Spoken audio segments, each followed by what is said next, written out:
Pucuk manis permatang budi, pucuk purut digetus rusa.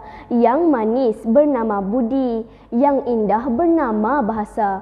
Assalamualaikum warahmatullahi wabarakatuh dan salam sejahtera pembuka bicara. Berdirinya saya di atas pesada indah tidak lain dan tidak bukan kerana ingin menyampaikan sebuah pidato yang bertajuk Sukan Memartabatkan Negara. Sebelum lancang menuju ke muara, sebelum kita membelah bicara, sebelum isi menyusur hujah, izinkan saya mendefinisikan frasa yang membina tajuk pidato agar hadirin terbuka minda, agar hakim tidak terpinga-pinga. Dan saya petah berkata-kata, seperti kata orang dahulu kala, yang buta tidak teraba-raba, yang peka tidak tertanya-tanya, yang kecil tidak terambing-ambing, yang pendek tidak tertinjau-tinjau. Secara umumnya, sukan terdiri daripada aktiviti fizikal yang dilakukan untuk pelbagai pertandingan, keseronokan, pembangunan, kemahiran, kecemerlangan dan sebagainya. Perbezaan tujuan inilah yang membezakan sifat sesuatu sukan itu. Misalnya, berenang secara berasingan di hadapan ribuan penonton akan dikira sebagai sukan.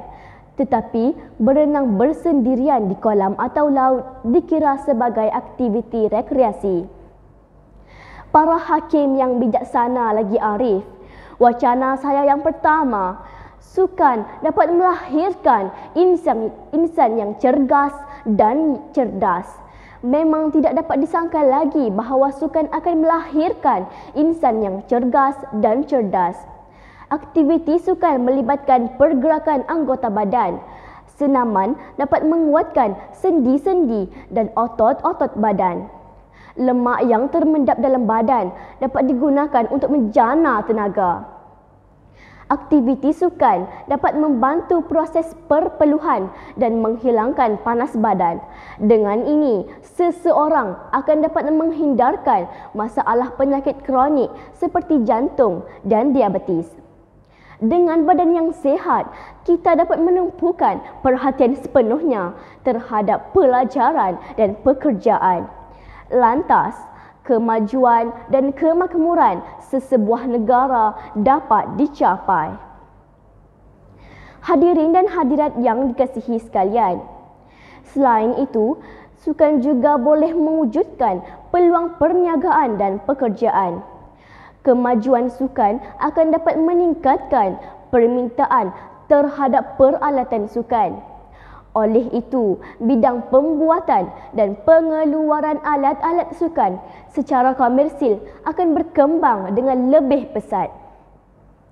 Selain itu, usaha untuk menyediakan pelbagai kemudahan prasarana sukan turut mendatangkan pulangan yang lumayan. Misalnya, untuk membina stadium, kolam renang bertaraf antarabangsa dan sebagainya. Peluang perniagaan juga turut terbuka luas kepada kontraktor dan pembekal bahan binaan. Peluang-peluang pekerjaan juga dapat diwujudkan. Hal ini bermakna industri bukan sahaja menyumbang kepada pendapatan negara, tetapi menjamin peluang-peluang baharu bagi rakyat mencari kerjaya yang sesuai. Para hadirin yang dihormati sekalian, sukan juga dapat mengangkat martabat negara ke mercu yang lebih tinggi.